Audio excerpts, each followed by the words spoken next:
UP की राजनीति में कौन है सबसे बड़ा दल बदलू? 2027 के चुनाव से पहले सबसे बड़ा सवाल यही है कि आखिरकार 403 में से 122 विधायक दल बदलू कैसे बन गए? और क्या चुनाव से पहले एक बार फिर बड़े पैमाने पर नेताओं की पार्टी बदलने वाली है?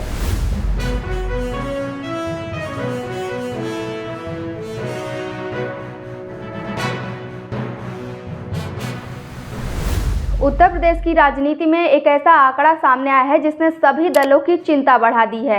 यूपी विधानसभा की 403 विधायकों में से लगभग 122 विधायक ऐसे हैं जो कभी न कभी किसी और पार्टी में रह चुके हैं और दल कई बार बदल चुके हैं। इतना ही नहीं, इसमें मंत्री और सांसद भी शामिल हैं जो कभी न कभी पार्टी बदल चुके हैं।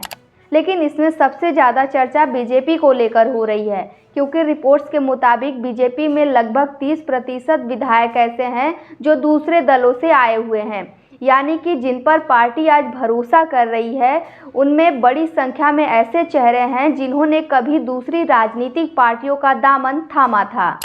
अगर दल बदलने वाले कुछ बड़े चेहरों की बात करें तो समाजवादी पार्टी का दामन छोड़कर भाजपा का दामन थामने वाले डिप्टी सीएम केशव प्रसाद मौर्य इसका सबसे बड़ा उदाहरण है। वहीं ओम प्रकाश राजभर भी कई बार राजनीतिक गठबंधन बदल चुके हैं। दारा सिंह चौहान भी बीजेपी और समाजवादी पार्टी के बीच दल बदल कर चुके हैं। स्वामी प्रसाद मौर्य ने भी बीजेपी छोड़कर समाजवादी पार्टी का दामन थामा था। इसी तरह नरेश उत्तम पटेल और कई अन्य नेता भी समय समय पर राजनीतिक दल बदलते रहे हैं। यानी कि यूपी की राजनीति में दल बदल अब कोई नई बात नहीं रही। लेकिन 2027 के चुनाव से पहले अगर कई बड़े चेहरे एक बार फिर दल बदल करते हैं तो चुनावी मुकाबला पूरी तरह बदल सकता है। राजनीतिक जानकारों का मानना है कि चुनाव नज़दीक आते ही टिकट, जीत की संभावना और स्थानीय समीकरणों के आधार पर कई नेता नई राजनीतिक राह चुन सकते हैं। इसी वजह से सभी बड़ी पार्टियां अपने संगठन और उम्मीदवारों की समीक्षा में जुटी हुई हैं।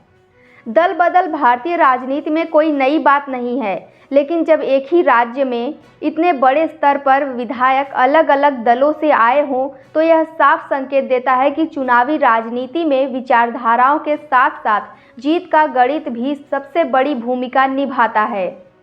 अब यह देखना दिलचस्प होगा कि 2027 के चुनाव से पहले कौन कौन से बड़े नेता दल बदलते हैं और इसका असर यूपी की राजनीति पर कितना होता है।